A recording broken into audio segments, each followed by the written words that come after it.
داستان از این قراری که فراز قرار بیاد بندرعباس تو فصل تابستون. هی بهش گفتیم فراز گرمه، خیلی گرمه، اصلا نمیتونی تصور کنی چقدر گرمه. گفتم من میام میخوام تجربه کنم و کار دوست دارم بیام و اینجور چیزا. دیروز داشتیم با داداشم صحبت میکردیم، به این نتیجه رسیدیم که 100% پاره میشه، یعنی اصلا شک نداریم دهنش سرویسه. بعد گفتم این ویدیو رو بگیریم این چند روزی که داره خودش هم زنگ میزنه، این چند روزی که توی بندرعباسیم، چون میخوام بعدش هم بریم هنگام ببینیم چه جوریه اصلا به عنوان یه نفری که از شهرستان میاد هوای اینجا چقدر گرمه واقعا. سلام کا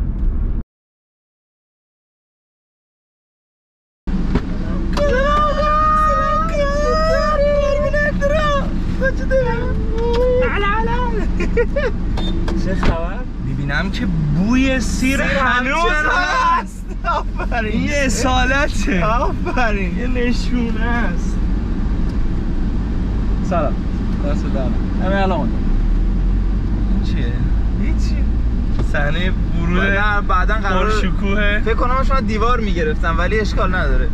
بعداً راجبش توضیح که داستانه چه قراره. 100 تومانی وقتی آدم داره مانی کشکش یه سر داره فیلم میگیره که تو کنار کیاران نشستی. یه آدمی که دیگه سرباز نیست. آفرین. یه آدمی که رهاست. آفرین. ولی هیچ عنی هم نیست. حالا فعلا که کاری ندارم. اومدی تو بندرعباس ببینم فصل تابستونه تو می‌خوای چجوری بگذرونی. دیروز با مهدی شرط بندی کردیم و اینجا گرما. همین الان داشتم میومدم داشتم به چه هوایی. میگن خدا میخواد هوای بندر رو کپی پیست کنه بهش. حاجی واقعا اصلا نورش آدم خوب میکنه. آره بابا. تهران خیلی گود داشتن دیوانه میشدم تهران. واقعا. حواسی که خوشت اومده. از چه بنده من که خیلی دوست دارم. واقعا میتونستم کار کنم. یعنی اون پولی که اونجا در میارم و اینجا در بیارم هیچ زمانی حاضر نبودم برم تهران. میای؟ بله. ساعت 5 رو قراره والیبال. ماراتون رفتم برای خدا بیدم. برحال اومدی بندرعباس بعد ببینی یه روز آدمای بندرعباسی چجوری زندگی میکنن. نمیتونن که ورزش نکنن. آره مستند و تفخیره. بله تفخیر دعوت. اینو میبندی؟ اینم میبندم برات.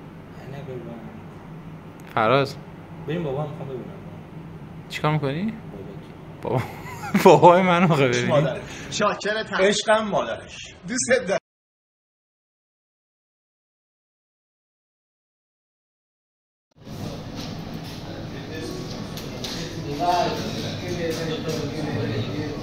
امروز با مکرو نیرنگ پیچوندی. بله.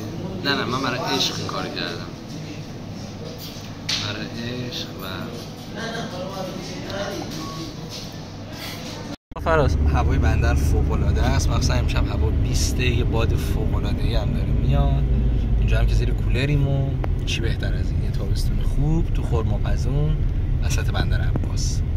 واسه میکنم فراز. گفتم هوا خیلی خوبه، جون میدادم بره تو تراس. بگودی حرفتو بزن. نگاه دارم میرم. چرا؟ گرما. چرا تو خونه که نشستی عزیزم؟ تراس وحشتناک بود.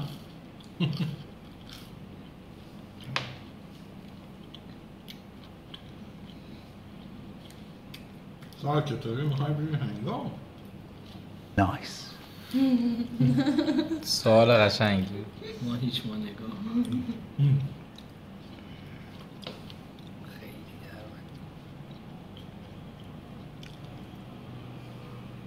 گرمه.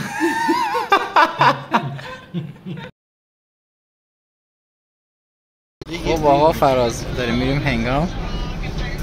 تو مسیر آقا فراز بسیار هوا عالی. خوشحال. آقا فراز رسیدیم هنگام. بله. شب هم اومدیم. بله. چه خبر؟ خیلی هوا خوبه، عالی. تبخیر نزدیک میشیم. آقا فراز رسیدیم پوهاست. من گوه خوردم اومدم. شب حرکت کردیم عزیزم. هوا خیلی گرمه. هوا خیلی هیچ وقت تو هیچ شرایطی به هیچ عنوانی. این اصلا مال روز اول نیستش که. این حرفو باید روزای آخر بزنید. به این زودی جا نزن.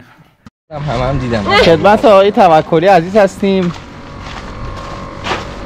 در روز سومی که در جزیره هنگام هستش و میخوام نظرشون رو در مورد آب و هوای تیر ماه جنوب بدونیم.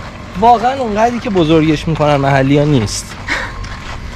به نظرم چون میخوان تنبلی کنن و استراحت کنن میگن الکی گرمه. اونقدر گرم نیست. ما روزای سخت‌تر از این هم داشتیم.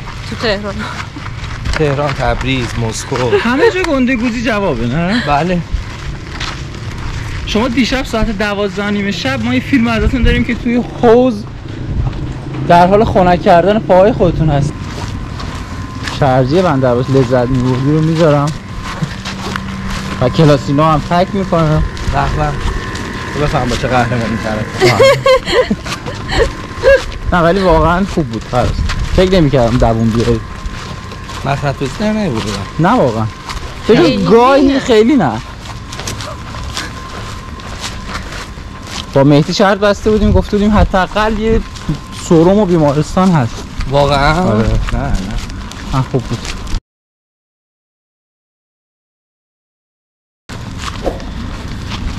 سلام.